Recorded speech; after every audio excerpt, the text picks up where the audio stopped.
दोस्तों, स्वागत है आपका आपके अपने चैनल मोहो एंटरटेनमेंट पर। इतिहास के पन्ने सिर्फ तारीखों और साल संवत से नहीं लिखे जाते। कुछ पन्ने ऐसे होते हैं जो स्याही से नहीं, बल्कि वीरों के गर्म खून और माताओं के त्याग से लिखे जाते हैं। आज हम आपको जिस दौर में लेकर चलने वाले हैं, वो दौर है तलवारों की खनक का, वो दौर है वचन की कीमत का, और वो दौर है उस मिट्टी का जिसे दुनिया बुंदेलखंड के नाम से जानती है। आज की हमारी दास्तान उन दो भाइयों की है जिनका नाम जुबान पर आते ही भुजाएं फड़कने लगती हैं, जिनका नाम सुनते ही मुर्दों में भी जान आ जाती है, जिनके बिना भारतीय वीरता का इतिहास अधूरा है। मैं बात कर रहा हूं बनाफर वंश के उन दो अनमोल रत्नों की, जिन्होंने स्वामी भक्ति और वीरता की ऐसी मिसाल पेश की जो शायद हिंदुस्तान के किसी और हिस्से में ढूंढना मुश्किल है। जी हां, हम बात कर रहे हैं आल्हा और ऊदल की। दोस्तों, आल्हा का नाम किसने नहीं सुना। उत्तर भारत का शायद ही कोई ऐसा गांव हो, कोई ऐसी चौपाल हो जहां बरसात की रातों में या सर्दियों की दोपहर में आल्हा न गाया जाता हो। लेकिन क्या आप जानते हैं कि ये सिर्फ एक कहानी नहीं है। ये उस जमाने का सच है जब चंदेल राजपूतों की आन बान शान आसमान छू रही थी। राजपूतों के नैतिक नियमों में, उनके धर्म में केवल युद्ध जीतना या दुश्मन का सिर काटना ही वीरता नहीं थी। नहीं, उनका धर्म इससे कहीं ऊंचा था। उनके लिए अपने स्वामी, अपने राजा और अपनी मातृभूमि के लिए हंसते हंसते जान दे देना जीवन का सबसे बड़ा उत्सव था। और आल्हा उदल की पूरी जिंदगी इसी उत्सव की सबसे बेहतरीन मिसाल है। सच्चा राजपूत क्या होता था और उसे कैसा होना चाहिए, इसे जिस खूबसूरती और शिद्दत से इन दोनों भाइयों ने जी कर दिखाया है, वो आज भी हमारे रोंगटे खड़े कर देता है। इससे पहले कि हम उस दौर में उतरें, जरा उस माहौल को महसूस कीजिए जहां आज भी ये कहानी जिंदा है। कल्पना कीजिए, सावन का महीना है, आसमान में काली घटाएं छाई हुई हैं। गांव के बाहर एक बड़ा सा वट वृक्ष है, या शहर का कोई बड़ा मैदान।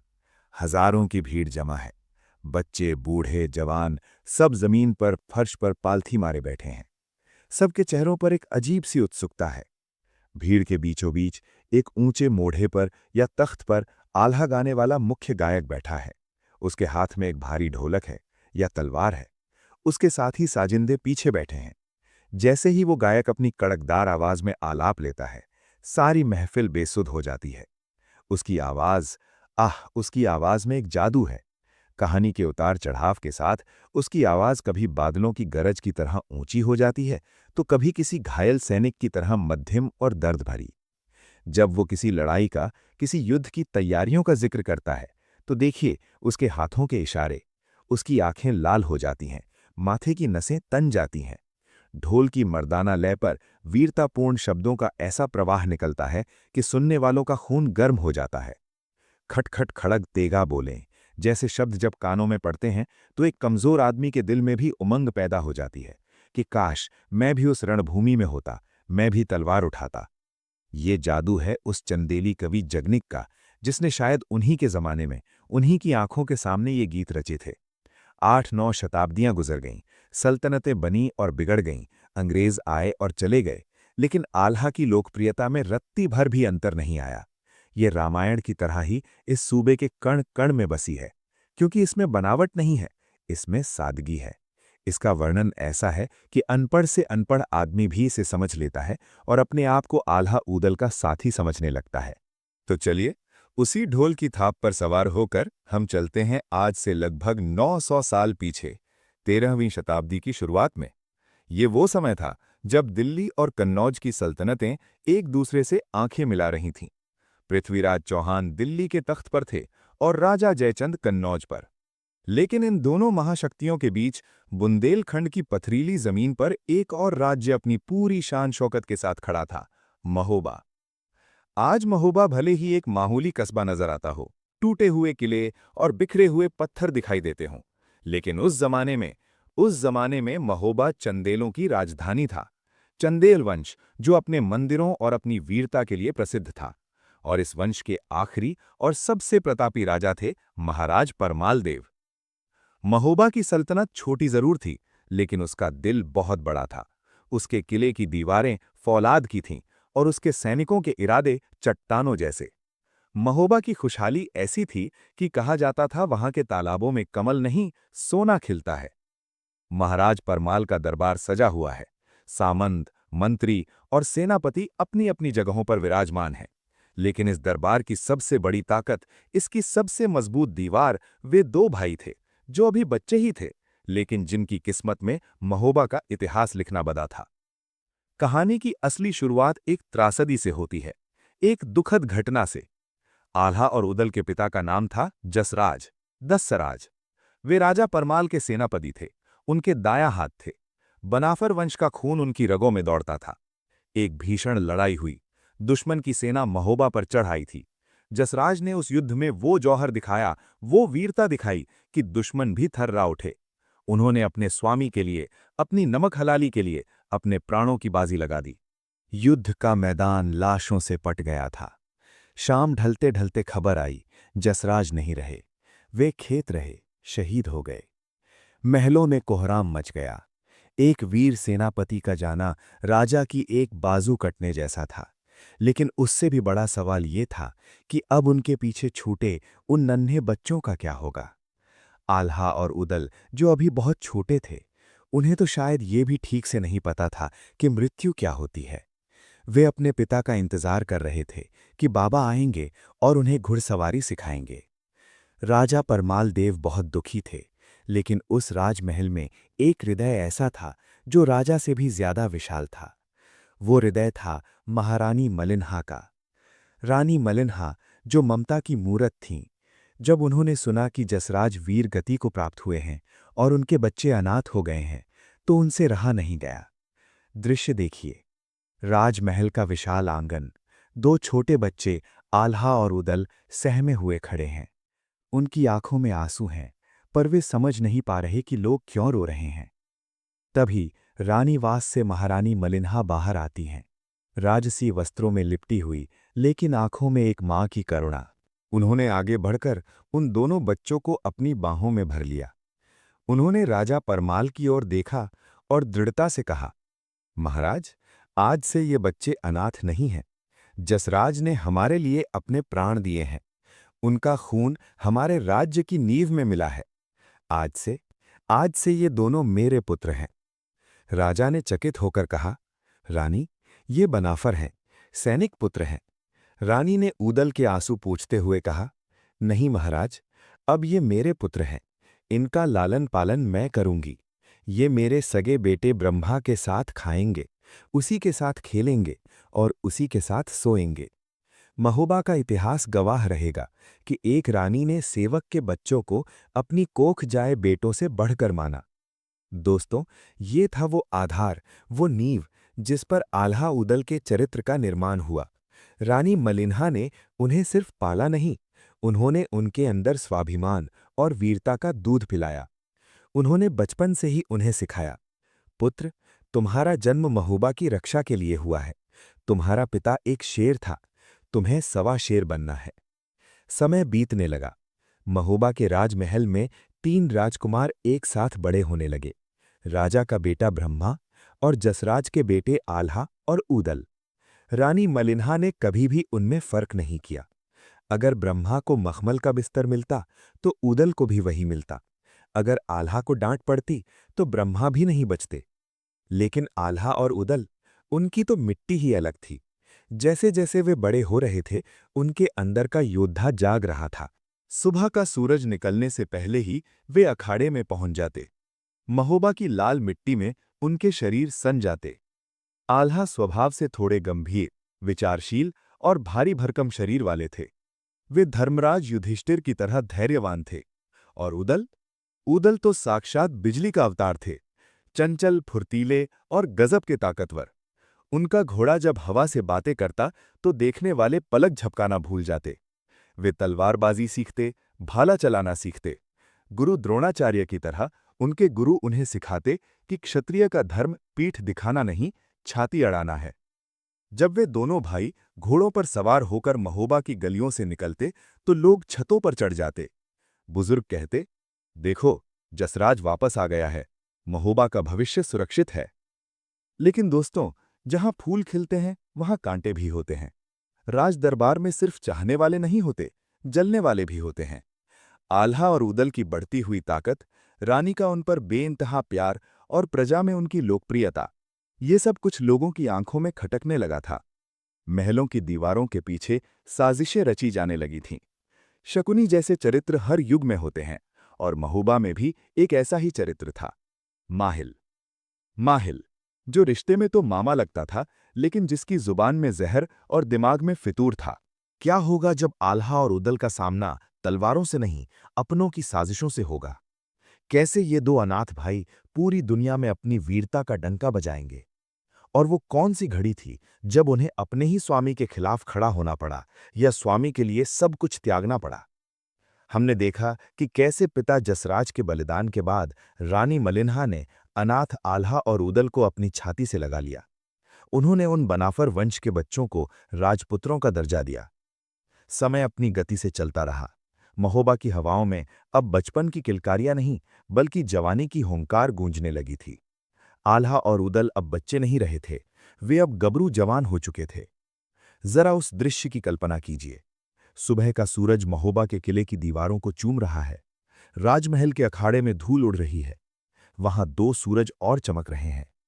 एक तरफ है आल्हा, गठीला बदन, चौड़ी छाती, माथे पर चंदन का तिलक और आंखों में समुद्र जैसी गहराई। वे स्वभाव से शांत थे, गंभीर थे।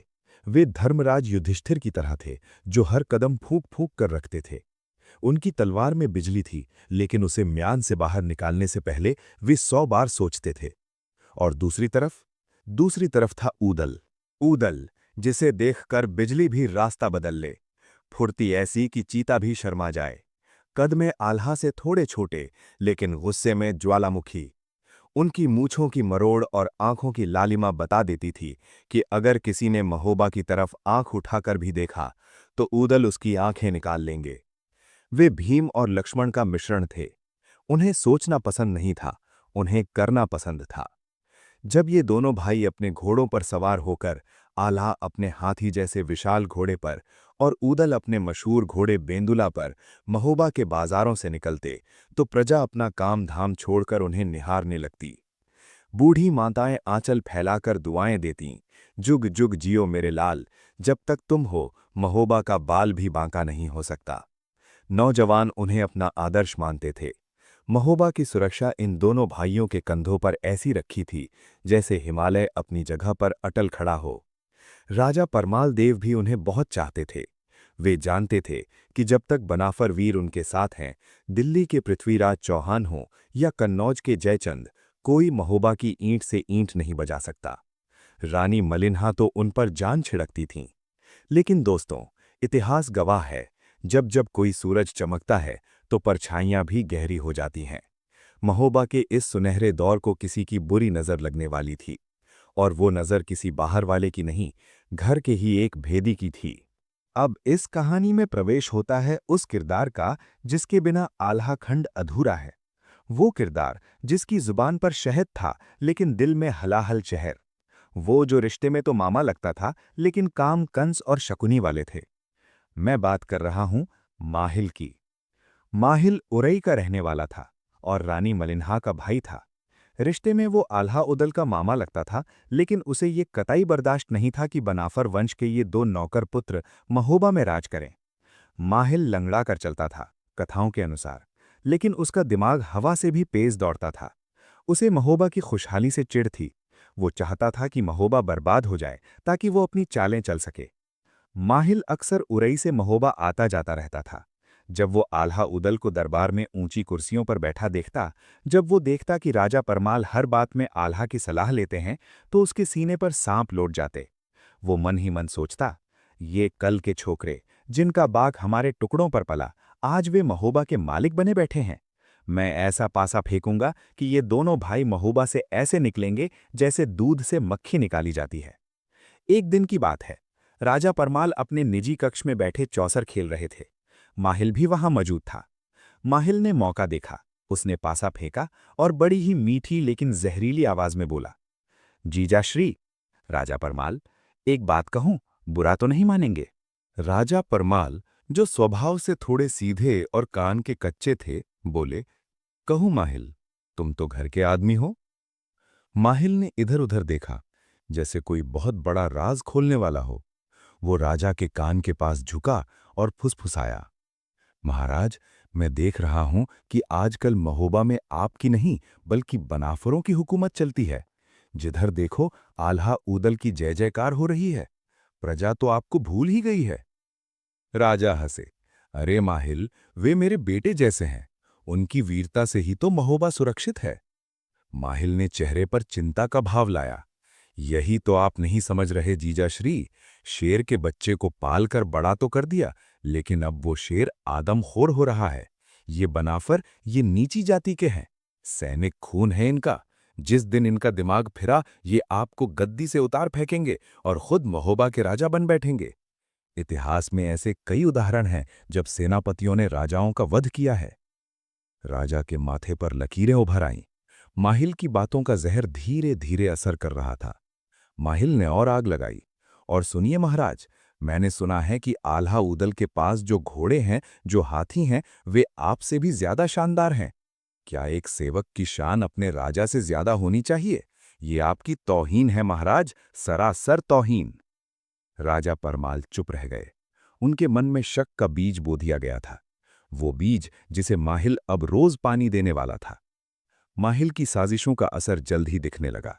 दरबार लगा हुआ था। सभी दरबारी मौजूद थे। आल्हा और उदल भी अपनी जगहों पर बैठे थे। माहिल ने भरी सभा में एक तीर छोड़ा। उसने उदल की ओर देखकर व्यंग्य भरी मुस्कान के साथ कहा, अरे भांजे उदल, सुना है तुमने कल जंगल में एक शेर मारा। बड़ी वीरता दिखाई।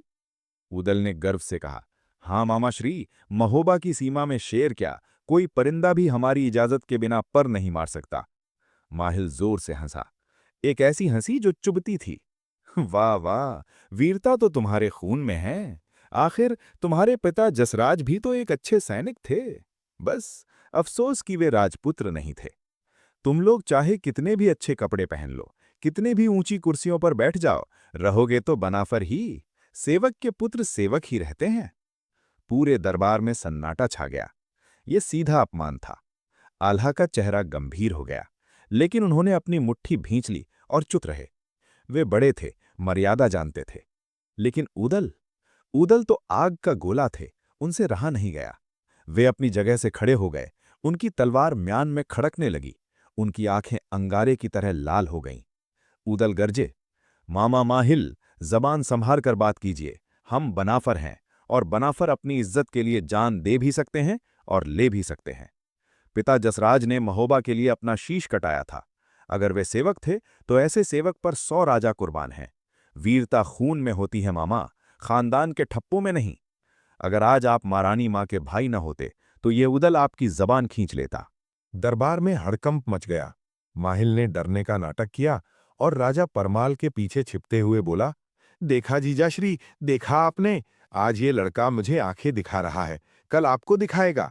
आज इसने मेरी जबान खींचने की बात की है, कल ये आपके ताज की तरफ हाथ बढ़ाएगा। ये है इनका असली रूप। राजा परमाल, जिनका दिमाग माहिल पहले ही खराब कर चुका था, उदल पर चिल्लाए, उदल बैठ जाओ। तुम अपने मामा से, एक बुजुर्ग से ऐसे बात करते हो? ये उद्दंडता महोबा के दरबार में नहीं चलेगी। उदल को राजा की डांट से ज्यादा दुख इस बात का हुआ कि राजा ने माहिल की बदजुबानी को नहीं रोका। आल्हा ने उदल का हाथ पकड़कर उसे बिठा दिया। शांत हो जाओ उदल, समय अभी हमारे पक्ष में नहीं है। उस दिन दरबार तो बर्खास्त हो गया, लेकिन महोबा की दीवारों में दरार पड़ गई थी। माहिल मुस्कुरा रहा था। उसे पता था कि तीर निशाने पर लगा है। माहिल अब रुकने वाला नहीं था। उसे पता था कि क्षत्रिय अपनी जान दे सकता है, लेकिन अपना प्रिय घोड़ा या हथियार नहीं दे सकता। कुछ दिनों बाद माहिल ने राजा परमाल को एक और पट्टी पढ़ाई। उसने कहा, महाराज, ऊदल के पास जो घोड़ा है, बेंदुला, वो दिव्य घोड़ा है। कहते हैं वो हवा से बातें करता है। ऐसा घोड़ा तो राजा के पास होना चाहिए, एक सेवक के पास नहीं। अगर आल्हा उदल सचमुच आपके वफादार हैं, तो उनसे कहिए कि वे अपने सबसे अच्छे घोड़े आपको भेंट कर दें। दूध का दूध और पानी का पानी हो जाएगा। राजा परमाल ने बिना सोचे समझे आल्हा और ऊदल को बुलवाया। राजा ने आदेश दिया, आल्हा, हमारे अस्तबल में अच्छे घोड़ों की कमी हो गई है। हम चाहते हैं कि तुम अपने 5 सबसे बेहतरीन घोड़े, जिनमें ऊदल का बेंदुला भी शामिल हो, राज अस्तबल में जमा करवा दो। ये मांग नहीं, ये एक इम्तिहान था, एक अपमान था। राजपूत के लिए उसका घोड़ा उसके भाई से बढ़कर होता है। ऊदल तड़प उठे। महाराज, बेंदुला मेरा घोड़ा नहीं, मेरा मित्र है। मैं अपना सिर दे सकता हूं, पर बेंदुला नहीं दूंगा। राजा ने क्रोधित होकर कहा, यह हमारा आदेश है उदल। तब आल्हा ने आगे बढ़कर बहुत ही विनम्रता लेकिन दृढ़ता से कहा, महाराज, हम आपके सेवक हैं, सब कुछ आपका है, लेकिन क्षत्रिय की सवारी और उसकी तलवार उसकी अपनी शोभा होती है। अगर आप हमसे हमारी ताकत ही छीन लेंगे तो हम महोबा की रक्षा कैसे करेंगे? ये मांग माहिल मामा की सिखाई हुई लगती है। न्याय कीजिए महाराज, हठ नहीं। राजा परमाल उस समय तो चुप हो गए, लेकिन उनके और आल्हा उदल के बीच की खाई अब बहुत गहरी हो चुकी थी। माहिल ने राजा के कान में फिर जहर घोला। देखा, इन्होंने आपका हुक्म टाल दिया। आज घोड़ा देने से मना किया है, कल राज्य देने से मना कर देंगे।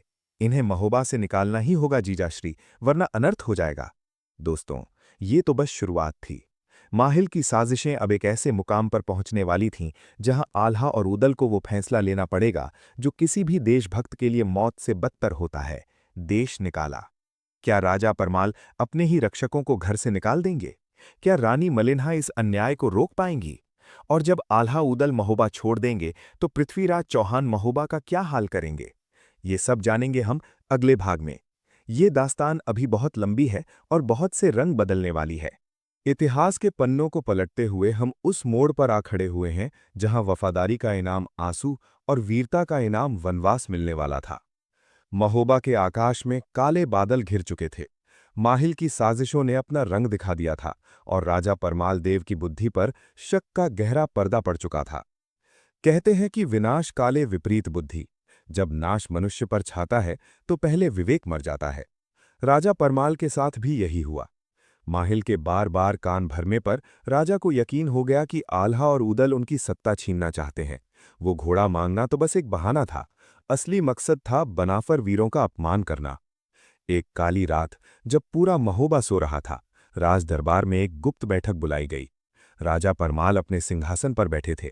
बगल में माहिल अपनी कुटिल मुस्कान लिए खड़ा था। सामने आल्हा और उदल खड़े थे। सिर ऊंचा, सीना तना हुआ, लेकिन आंखों में एक गहरा दुख। राजा परमाल ने नजरें चुराते हुए कठोर स्वर में कहा, आल्हा, हमने तुमसे हमारे घोड़े मांगे थे। तुमने मना कर दिया। हमने तुम्हारी ताकत कम करनी चाहिए। तुमने अपनी मूंछों पर ताव दिया। महोबा के तख्त को अब तुम्हारी वफादारी पर शक है। हमें लगता है कि तुम्हारी मौजूदगी इस राज्य की शांति के लिए खतरा है। सन्नाटा छा गया। आल्हा, जो राजा को पिता तुल्य मानते थे, सन्न रह गए। ऊदल का हाथ अपनी तलवार की मूठ पर चला गया, लेकिन आल्हा ने आंखों के इशारे से उन्हें रोक दिया। आल्हा ने भारी मन से पूछा, तो महाराज की क्या आज्ञा है? क्या हम अपना शीश काटकर आपके चरणों में रख दें? राजा परमाल ने माहिल की ओर देखा। माहिल ने आंखों ही आंखों में इशारा किया। राजा ने पत्थर दिल होकर फैसला सुना दिया, नहीं, हमें तुम्हारा शीश नहीं चाहिए। हम चाहते हैं कि तुम दोनों भाई अपना परिवार और अपनी सेना लेकर महोबा छोड़कर चले जाओ। आज, अभी, इसी वक्त। हमें तुम्हारी छाया भी महोबा में नहीं चाहिए। ये हमारा आदेश है। देश निकाला। ये शब्द आल्हा उदल के लिए मौत से भी बदतर थे। जिस मिट्टी में पले बढ़े, जिसके लिए पिता ने जान दी, जिसे अपनी खून से सींचा, आज उसी मिट्टी से उन्हें बेदखल किया जा रहा था।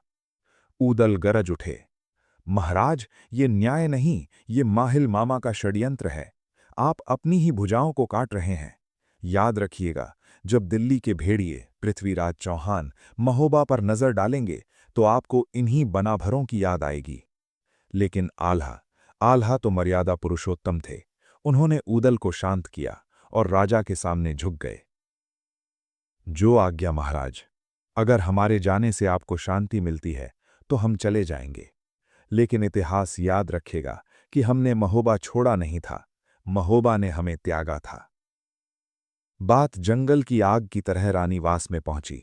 रानी मलिन्हा, जिन्होंने इन दोनों को अपनी छाती से लगाकर पाला था, नंगे पांव दौड़ती हुई आईं। उनके बाल खुले थे, आंखों में सावन भादों बरस रहा था। उन्होंने आकर राजा परमाल का रास्ता रोक लिया। एक शेरनी की तरह दहाड़ी, ये क्या अनर्थ कर रहे हो महाराज? ये बनाफर नहीं, ये मेरे बेटे हैं। ये महोबा की ढाल हैं। आप इन्हें नहीं निकाल रहे, आप महोबा के भाग्य को ठोकर मार रहे हैं। माहिल के बहकावे में आकर अपने घर में आग मत लगाइए। राजा परमाल नजरें नहीं मिला पा रहे थे, पर हट पकड़ चुके थे। बोले, रानी, ये राजकाज है, इसमें भावुकता नहीं चलती, आदेश दिया जा चुका है। रानी मल्हिन्हा दौड़कर आल्हा और उदल के पास गईं। आल्हा ने आगे बढ़कर मां के चरण पकड़ लिए। मां, हमें आशीर्वाद दो, हमारा दाना पानी महोबा में खत्म हुआ। रानी मल्हिन्हा फूट फूट कर रोने लगीं। उन्होंने उदल का माथा चूमा, आल्हा के सिर पर हाथ रखा। मेरे लाल, मैं तुम्हें कैसे जाने दूं? मैंने तुम्हें दूध पिलाया है, तुम्हें बड़ा किया है, आज मेरी कोख उजड़ रही है। आल्हा ने मां के आंसू पोंछे और कहा, मां, रो मत। क्षत्रिय का धर्म है स्वामी की आज्ञा का पालन करना। हम जा रहे हैं, लेकिन वादा करते हैं, जिस दिन महोबा पर संकट आएगा, जिस दिन तुम्हारी आंखों से एक भी आंसू गिरेगा, ये आल्हा और उदल पाताल से भी लौट आएंगे। ये हमारा वचन है। वो दृश्य इतना करुण था कि राजमहल के पत्थर भी पिघलने लगे। नौकर चाकर सिपाही सब रो रहे थे, केवल एक शख्स मुस्कुरा रहा था। माहिल, उसकी चाल कामयाब हो गई थी। सुबह होने से पहले अंधेरे में ही बनाफर वीरों का कारवां तैयार हुआ।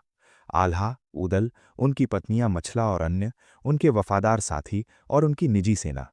जब वे महोबा के मुख्य द्वार से बाहर निकल रहे थे तो पूरा शहर उमड़ पड़ा। प्रजा हाहाकार कर रही थी। लोग उनके रथों के पहियों से लिपट गए। मत जाओ भैया, हमें अनाथ करके मत जाओ, तुम्हारे बिना पृथ्वीराज हमें खा जाएगा। उदल की आंखों में अंगारे थे, लेकिन आल्हा की आंखों में सिर्फ नमी थी। उन्होंने मुड़कर आखिरी बार महोबा के किले को देखा, उस किले को जिसकी एक एक ईंट उनकी वफादारी की गवाह थी। आल्हा ने अपनी तलवार निकालकर महोबा की धरती को प्रणाम किया और एक मुट्ठी मिट्टी अपने रुमाल में बांध ली। विदाई महोबा, शायद अब हमारी लाश ही यहां वापस आए। हाथियों की चिंगाड़ और घोड़ों की टापों के साथ वो वीरों का जत्था महोबा की सीमा पार कर गया। जैसे ही वे निकले, महोबा के मंदिरों के दिए फड़फड़ाकर बुझ गए। एक मनहूस सन्नाटा छा गया। महोबा की रक्षक दीवार ढह चुकी थी। आल्हा और उदल भटकते हुए कन्नौज पहुंचे। कन्नौज के राजा जयचंद उस समय भारत के सबसे शक्तिशाली राजाओं में से एक थे। दिल्ली के पृथ्वीराज चौहान से उनकी पुरानी दुश्मनी थी।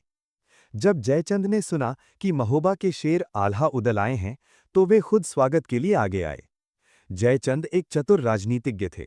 वे जानते थे कि परमाल ने कांच के टुकड़ों यानी माहिल की बातों के लिए हीरे यानी आल्हा उदल फेंक दिए हैं। कन्नौज के दरबार में आल्हा उदल का भव्य स्वागत हुआ। जयचंद ने उन्हें अपने गले लगाया और कहा, वीरों, परमाल बूढ़ा हो गया है, उसकी मति मारी गई है।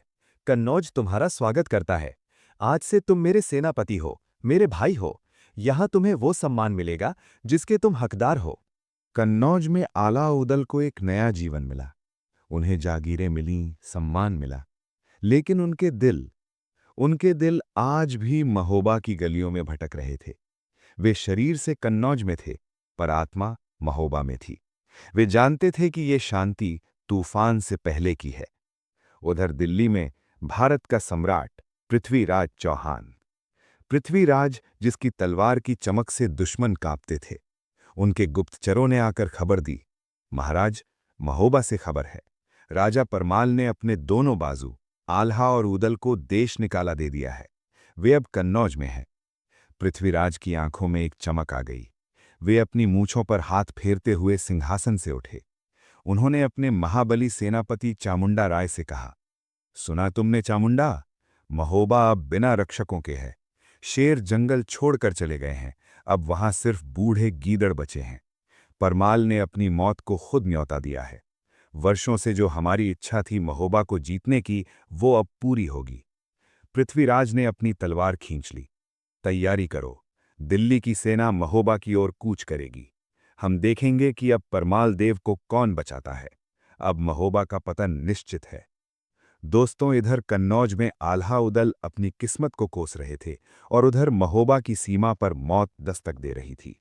पृथ्वीराज चौहान अपनी विशाल सेना लेकर, जिसमें 60,000 घुड़सवार और सैकड़ों मदमस्त हाथी थे, महोबा की तरफ बढ़ रहे थे। उनकी सेना का शोर बादलों की गरज जैसा था। राजा परमाल अब भी अपने रंगरलियों में मस्त थे, माहिल की बातों में खोए हुए। उन्हें अंदाजा भी नहीं था कि उन्होंने अपने घर का दरवाजा दुश्मन के लिए खोल दिया है। लेकिन रानी मलिन्हा, उनका दिल कांप रहा था। उन्हें बुरे सपने आ रहे थे। उन्हें लग रहा था कि कोई अनहोनी होने वाली है। उन्हें अपने बेटे आल्हा ऊदल की याद आ रही थी। कहाँ हूं मेरे लाल, लौट आओ, महोबा अनाथ होने वाला है। अगले भाग में देखिए इतिहास का वो महायुद्ध जिसने भारत की धरती को लाल कर दिया। जब पृथ्वीराज की सेना महोबा को घेर लेगी, तब क्या राजा परमाल अपनी गलती मानेंगे? क्या माहिल की पोल खुलेगी?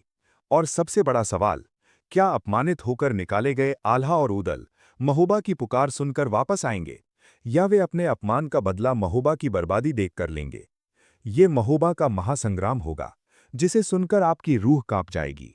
सुबह का सूरज जब निकला, तो महोबा के लोगों ने देखा कि उनके शहर के चारों तरफ टिड्डी दल की तरह दिल्ली की सेना फैली हुई है। जहां तक नजर जाती, बस भगवा झंडे, हाथी, घोड़े और नंगी तलवारें दिखाई दे रही थीं। पृथ्वीराज चौहान ने कीरत सागर, महोबा का प्रसिद्ध तालाब, के किनारे अपना तंबू गाड़ दिया था। राजा परमाल देव, जो अब तक माहिल की बातों में आकर मखमरी बिस्तरों पर सो रहे थे, इस शोर से जागे। वे किले की मुंडेर पर आए। नीचे का नजारा देखकर उनके पैरों तले जमीन खिसक गई। उनके हाथ पैर कांपने लगे। उन्होंने अपने सेनापतियों को बुलाया, लेकिन वे सेनापति क्या करते? वे तो साधारण योद्धा थे। आल्हा उदल जैसा कोई नहीं था जो पृथ्वीराज के महाबली सेनापति चामुंडा राय की आंखों में आंखें डाल सके। युद्ध शुरू हुआ, लेकिन ये युद्ध नहीं, कत्ले आम था। महोबा की सेना गाजर मूली की तरह कटने लगी। पृथ्वीराज के वीरों ने महोबा के परकोटे हिला दिए। शहर में हाहाकार मच गया। औरतों और बच्चों की चीखें आसमान चीर रही थीं। उस दिन राजा परमाल को अपनी गलती का एहसास हुआ। उनकी आंखों के सामने माहिल का वो कुटिल चेहरा घूमने लगा। वे रो पड़े। हाय, मैंने क्या किया? मैंने अपने ही हाथों अपनी भुजाएं काट लीं। आज अगर आल्हा उदल होते तो पृथ्वीराज की मजाल नहीं थी कि कीरत सागर का पानी भी पी पाता। महलों के अंदर रानी मलिन्हा ने जब ये तबाही देखी तो उनसे रहा नहीं गया। उन्होंने राजा परमाल की तरफ नहीं देखा। उन्होंने सीधे अपनी कलम उठाई। उनकी आंखों से आंसू टपक रहे थे और कागज पर गिर रहे थे। उन्होंने अपने बेटों आल्हा और ऊदल को एक पत्र लिखा। पत्र में लिखा था, मेरे लाल आल्हा, मेरे वीर ऊदल, तुम्हारी माँ आज मुसीबत में है। महोबा की लाज लुट रही है। जिस मिट्टी में तुम खेले हो, आज वो खून मांग रही है।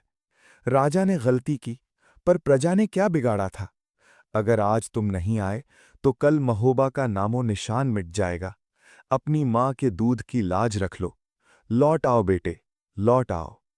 रानी ने ये पत्र राजकवि जगनिक और आल्हा ऊदल के बचपन के मित्र जगनिक, वही जगनिक जिन्होंने आल्हा खंड लिखा, को दिया। रानी ने कहा, जगनिक, वायु वेग से कन्नौज जाओ, आल्हा के पैरों में गिर जाना, ऊदल को मनाना, कहना तुम्हारी मां ने भीख मांगी है। जगनिक, जो खुद एक महान योद्धा थे, तुरंत घोड़े पर सवार हुए। उन्होंने कसम खाई कि या तो वीरों को साथ लाऊंगा या अपना सिर वहीं पटक दूंगा। इधर कन्नौज में आल्हा और ऊदल राजा जयचंद के दरबार में बैठे थे। उन्हें महोबा की कोई खबर नहीं थी। वे ऊपर से शांत थे, पर अंदर से बेचैन। तभी द्वारपाल ने सूचना दी, महोबा से कविराज जगनिक आए हैं। महोबा का नाम सुनते ही ऊदल अपनी जगह से उछल पड़े। जगनिक काका, बुलाओ उन्हें, तुरंत बुलाओ। जगनिक दरबार में दाखिल हुए। उनका बाना यानी वेशभूषा धूल से भरा था। चेहरा उतरा हुआ था। आल्हा ने आगे बढ़कर उन्हें गले लगा लिया। काका, महोबा कैसा है? माँ कैसी हैं? राजा बाबा कैसे हैं? जगनिक ने आल्हा को धक्का नहीं दिया, पर गले भी नहीं मिले। उनकी आंखों में आंसू थे। उन्होंने रानी मलिन्हा का वो भीगा हुआ पत्र आल्हा के हाथ में रख दिया और भरे दरबार में जोर से बोले, धिक्कार है तुम्हारी वीरता पर, धिक्कार है तुम्हारी तलवार पर। तुम यहाँ कन्नौज के मखमली गद्दों पर बैठे हो और वहां तुम्हारी जन्मभूमि महोबा जल रही है। पृथ्वीराज की सेना ने महोबा को शमशान बना दिया है। आल्हा, तुम्हारी मां मलिन्हा रो रही है। क्या यही क्षत्रिय धर्म है? आल्हा ने पत्र पढ़ा। उनके हाथ कांपने लगे, लेकिन उनके दिल पर लगा अपमान का घाव अभी भरा नहीं था। राजा परमाल के वे शब्द, निकल जाओ मेरे राज्य से, आज भी उनके कानों में गूंज रहे थे। आल्हा ने पत्र को मोड़कर रख दिया और कठोर स्वर में बोले, जगनिक, हम क्षत्रिय हैं, कुत्ते नहीं, जिसे जब चाहे दुत्कार दो और जब चाहे पुचकार लो। राजा परमाल ने हमें बेइज्जत करके निकाला था। उन्होंने हमारी वफादारी पर शक किया था। अब जब उन पर मुसीबत आई है तो हमें याद कर रहे हैं। हम नहीं जाएंगे। महोबा अब हमारा घर नहीं है। आल्हा का ये फैसला सुनकर दरबार सन्न रह गया। लेकिन ऊदल ऊदल का खून खौल उठा। वे अपने बड़े भाई का बहुत सम्मान करते थे, उनके सामने कभी नहीं बोलते थे। लेकिन आज बात महोबा की थी। ऊदल ने अपनी पगड़ी उतारकर आल्हा के चरणों में रख दी और गरजते हुए बोले, दादा, ये आप क्या कह रहे हैं? राजा परमाल ने हमें निकाला था, पर महोबा की मिट्टी ने तो नहीं निकाला। उस कीरत सागर ने तो नहीं निकाला जहां हम खेले हैं। रानी माँ ने तो नहीं निकाला जिन्होंने हमें दूध पिलाया। अगर आज हम नहीं गए तो आने वाली पीढ़ियां हमारे नाम पर थूकेंगी। वे कहेंगी कि बनाफर वीर कायर थे, जो अपने स्वाभिमान के लिए अपनी मातृभूमि को जलता हुआ छोड़ गए। उदल की आंखों में आग थी। दादा, आप रुकिए, मैं अकेला जाऊंगा। मेरा सिर महोबा के काम आएगा। मैं पृथ्वीराज को बताऊंगा कि बनाफर अभी मरे नहीं हैं। तभी आल्हा और उदल की सगी माँ, माता देवल, जो उनके साथ वनवास में थीं, पर्दे के पीछे से बाहर आईं। माता देवल एक वीरांगना थीं। उन्होंने आल्हा की ओर देखा और एक ऐसी बात कही जो इतिहास बन गई।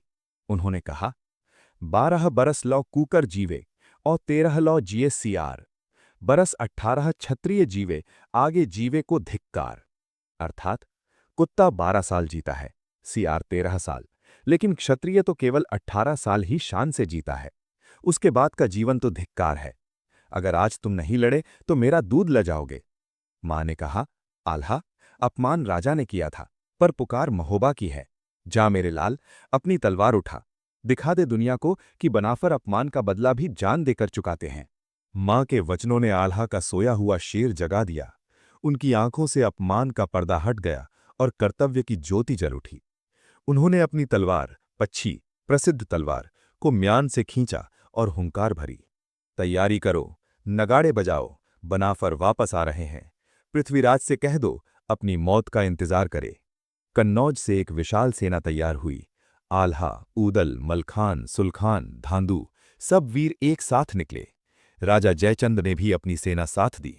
जब ये सेना महोबा की ओर बढ़ी तो धरती कांपने लगी। धूल के गुबार आसमान छूने लगे। जगनेक सबसे आगे अपना घोड़ा दौड़ा रहे थे और गा रहे थे, चलो वीर उठो महोबा पुकारे, माटी का कर्ज चुकाना है। शीश कटे तो कटे रणभूमि में, पर दुश्मन को मार भगाना है। उधर महोबा में पृथ्वीराज की सेना अंतिम हमले की तैयारी कर रही थी। राजा परमाल ने हार मान ली थी। रानी मलिन्हा जौहर की आग तैयार करवा रही थीं। उन्हें लगा अब कोई नहीं आएगा। तभी दूर क्षितिज पर धूल का एक बवंडर उठा। किले की बुर्ज पर खड़े एक सैनिक ने चिल्लाकर कहा, महाराज रुकिए, वो देखिए, वो भगवा झंडा, वो बेंदुला घोड़ा। आल्हा उदल आ गए, हमारे शेर वापस आ गए। पूरे महोबा में जय बनाफर, जय मां शारदा के नारे गूंज उठे। महोबा की मरी हुई उम्मीदों में जान आ गई। लेकिन दोस्तों, क्या आल्हा उदल की ये छोटी सी सेना पृथ्वीराज की विशाल वाहिनी का सामना कर पाएगी? क्या होगा जब आमने सामने होंगे भारत के दो सबसे महान योद्धा, पृथ्वीराज चौहान और आल्हा? ये युद्ध सिर्फ जीत हार का नहीं, प्रतिशोध और बलिदान का होगा। ये युद्ध सामान्य नहीं था। ये प्रतिशोध, स्वाभिमान और बलिदान का महायज्ञ था। कीरत सागर के मैदान में दोनों सेनाएं आमने सामने खड़ी थीं। एक तरफ दिल्ली की चतुरंगिणी सेना, जिसमें 60,000 घुड़सवार, हजारों मदमस्त हाथी और लोहे की दीवार जैसे सैनिक थे, और दूसरी तरफ महोबा की मुट्ठी भर सेना, जिसका नेतृत्व कर रहे थे हमारे दो शेर, आल्हा और ऊदल। माहौल में इतनी गर्मी थी कि हवा भी जल रही थी। गिद्ध और चील आसमान में मंडराने लगे थे। उन्हें पता था कि आज बड़ी दावत होने वाली है। सबसे पहले ऊदल ने अपने घोड़े बेंदुला की लगाम खींची और रणभूमि के बीच में जाकर पृथ्वीराज की सेना को ललकारा। अरे दिल्ली वालों, सुन लो, जब तक बनाफर जीवित हैं, महोबा की तरफ आंख उठाने की सोचना भी मत। आज तुम्हारी लाशों से हम कीरत सागर की पाल बांधेंगे। उधर से पृथ्वीराज के सेनापति चामुंडा राय ने हुंकार भरी। नगाड़े बज उठे। हर हर महादेव और जय मां शारदा के नारों से आसमान फट पड़ा। युद्ध शुरू हुआ, और ऐसा युद्ध जो न भूतो न भविष्यति। ऊदल ऊदल आज इंसान नहीं, साक्षात काल लग रहे थे। उनका घोड़ा बेंदुला हवा में उड़ रहा था। जिधर ऊदल मुड़ते उधर दुश्मनों की सफ़े गिर जाती। उनकी तलवार बिजली की तरह चमक रही थी। कहा जाता है कि ऊदल जब लड़ते थे तो उन्हें रोकना नामुमकिन था। वे अकेले ही सैकड़ों पर भारी थे। उन्होंने पृथ्वीराज की सेना में ऐसा कोहराम मचाया कि बड़े बड़े शूरवीर भाग खड़े हुए। आल्हा दूसरी तरफ मोर्चा संभाले हुए थे। वे धैर्य से लड़ रहे थे, अपनी सेना का मनोबल बढ़ा रहे थे। उनके छोटे भाई मलखान और सुलखान भी अद्भुत वीरता दिखा रहे थे। महोबा की वो छोटी सी सेना दिल्ली के सागर जैसी सेना को टक्कर दे रही थी। युद्ध अपने चरम पर था। दोपहर ढलने लगी थी। ऊदल लड़ते लड़ते पृथ्वीराज चौहान के मुख्य घेरे तक पहुंच गए। उनका शरीर घावों से छलनी था, खून पानी की तरह बह रहा था, लेकिन उनकी तलवार नहीं रुक रही थी। सामने स्वयं पृथ्वीराज चौहान थे। ऊदल ने ललकारा, महाराज, आज फैसला हो जाए। दोनों में भयंकर युद्ध हुआ। एक तरफ दिल्ली का सम्राट, दूसरी तरफ महोबा का रक्षक। तलवारें टकराईं, चिंगारियां निकलीं, लेकिन नियति को कुछ और मंजूर था। छल और बल का ये खेल क्रूर था। पृथ्वीराज के अनुभवी सेनापतियों ने ऊदल को चारों तरफ से घेर लिया। एक धोखे का वार या शायद नियति का विधान, ऊदल, जो हजारों को मारने की ताकत रखते थे, एक घातक वार से अपने घोड़े से गिर पड़े। गिरते गिरते भी उस वीर ने अपनी तलवार नहीं छोड़ी। उसने महोबा की मिट्टी को माथे से लगाया और आखिरी शब्द बोले, दादा आल्हा, मैंने अपना वचन निभाया। मां से कहना, ऊदल पीठ दिखाकर नहीं मरा। ऊदल का सिर धड़ से अलग हो गया। कुछ कथाओं में वे वीर गति को प्राप्त हुए। महोबा का सबसे चंचल, सबसे प्यारा और सबसे बहादुर बेटा सदा के लिए सो गया। जब ये खबर आल्हा तक पहुंची कि ऊदल नहीं रहे, तो आल्हा की दुनिया उजड़ गई। वो भाई जिसे उन्होंने बेटे की तरह पाला था, वो भाई जो उनकी परछाई था। आल्हा ने आसमान की तरफ देखकर एक ऐसी दहाड़ मारी कि दुश्मन के हाथी भी डर कर पीछे हट गए। उस पल आल्हा के अंदर का साधु मर गया और महाकाल जाग उठा। आल्हा ने अपनी म्यान फेंक दी। उन्होंने अपनी प्रसिद्ध तलवार पच्छी हाथ में ली। उनकी आंखें खून से लाल हो गईं। वे अकेले ही पृथ्वीराज की सेना पर टूट पड़े। प्रत्यक्षदर्शियों, लोक गाथाओं के अनुसार उस समय आल्हा को रोकना असंभव था। वे जिधर निकलते वहां लाशों के ढेर लग जाते। ऊदल, ऊदल की पुकार के साथ वे मौत का तांडव कर रहे थे। पृथ्वीराज की सेना में भगदड़ मच गई। सैनिक चिल्लाने लगे, भागो, ये मनुष्य नहीं, ये साक्षात मृत्यु है। आल्हा चीरते हुए सीधे पृथ्वीराज चौहान तक पहुंच गए। आज दिल्ली के सम्राट के चेहरे पर भी भय की लकीरें थीं। आल्हा ने अपनी तलवार उठाई। वे पृथ्वीराज का सिर काटने ही वाले थे। इतिहास बदलने वाला था। ठीक उसी क्षण जब आल्हा की तलवार पृथ्वीराज की गर्दन पर गिरने वाली थी, एक चमत्कार हुआ। रणभूमि के बीच में एक तेज रोशनी प्रकट हुई। एक गंभीर और दैवीय आवाज गूंजी, ठहरो आल्हा, रुक जाओ। आल्हा का हाथ हवा में जम गया। उन्होंने देखा, सामने उनके गुरु महायोगी गोरखनाथ खड़े थे। गोरखनाथ ने शांत स्वर में कहा, पुत्र आल्हा, बस करो। पृथ्वीराज का अंत तुम्हारे हाथों नहीं लिखा है। उसका समय और उसकी मृत्यु का विधान विधाता ने किसी और, मोहम्मद गौरी के साथ संघर्ष के लिए रचा है। अगर तुम उसे मार दोगे तो भारत का भविष्य बदल जाएगा। अपनी तलवार नीचे कर दो। आल्हा रो पड़े। क्रोध और दुख का ज्वार फूट पड़ा। गुरुदेव, इन्होंने मेरे भाई ऊदल को मारा है। इन्होंने मेरे महोबा को उजावा है। मैं प्रतिशोध कैसे छोड़ दूं? गोरखनाथ ने आल्हा के सिर पर हाथ रखा और कहा, प्रतिशोध आग है आल्हा, जो खुद को भी जला देती है। तुमने अपना धर्म निभाया, महोबा की रक्षा की। अब इस नश्वर संसार के खेलों से ऊपर उठो। ऊदल मुक्त हो गया है और तुम्हें मैं अमर होने का वरदान देता हूं। अमर? आल्हा ने पूछा। हां पुत्र, तुम मरोगे नहीं। तुम कलयुग के अंत तक इस धरती पर रहोगे, लेकिन राजा बनकर नहीं, बल्कि शक्ति के उपासक बनकर। जाओ, अपनी तलवार विसर्जित कर दो और मां शारदा की भक्ति में लीन हो जाओ। आल्हा ने गुरु की आज्ञा मान ली। उन्होंने अपनी वो अजेय तलवार कीरत सागर में फेंक दी या म्यान कर ली। उन्होंने उसी क्षण संन्यास ले लिया। युद्ध समाप्त हो गया। महोबा बच गया, लेकिन उसकी कीमत बहुत बड़ी थी। ऊदल, ब्रह्मा, मलखान सब चले गए। परमाल और रानी मलिन्हा का भी देहांत हो गया। महोबा वीरान हो गया। लेकिन आल्हा चले गए जंगलों में, मां शारदा के मंदिर मैहर की ओर। दोस्तों, बुंदेलखंड में आज भी ये मान्यता है और वहाँ के लोग पूरे विश्वास के साथ कहते हैं कि मैहर वाली माता के मंदिर में हर रोज सुबह सबसे पहली पूजा आज भी आल्हा ही करते हैं। जब पुजारी सुबह मंदिर का पट खोलते हैं तो उन्हें वहाँ ताज़े फूल और जल चढ़ा हुआ मिलता है। कोई नहीं जानता कि बंद दरवाजे के पीछे कौन आता है। सदियां बीत गईं, जमाने बदल गए, लेकिन आल्हा आज भी अपनी माँ, अपनी मातृभूमि और अपने भाई की याद में भटक रहे हैं। वे अमर हैं। ये थी आल्हा और उदल की कहानी। दो अनाथ बच्चे जिन्हें एक रानी ने पाला, जिन्हें एक मामा ने छला, जिन्हें एक राजा ने निकाला, लेकिन जिन्होंने अंत में अपनी जान देकर वफादारी का कर्ज चुकाया। ये कहानी हमें सिखाती है कि वचन और मातृभूमि का मोल प्राणों से भी बढ़कर होता है। आल्हा और उदल सिर्फ योद्धा नहीं थे, वे भारतीय संस्कृति के वो स्तंभ हैं जिन पर हमारा स्वाभिमान टिका है।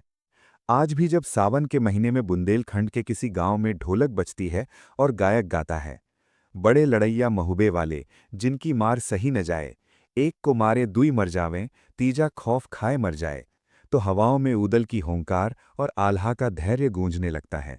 दोस्तों, मोहो एंटरटेनमेंट पर आल्हा उदल की इस महागाथा का सफर यहीं थमता है। उम्मीद है हमारी इस कोशिश ने आपको उस दौर में पहुंचा दिया होगा। मेरी आंखों में तो आंसू हैं और मेरा सीना गर्व से चौड़ा है। आपका क्या हाल है? क्या आपको लगता है कि आल्हा सचमुच अमर हैं? क्या आप कभी मैहर गए हैं? अपने अनुभव हमें कमेंट्स में ज़रूर बताएं। अगर इस कहानी ने आपके रोंगटे खड़े किए हैं तो इस वीडियो को लाइक करना न भूलें। इसे अपने दोस्तों, परिवार और हर उस शख्स के साथ शेयर करें जो भारतीय इतिहास से प्यार करता है।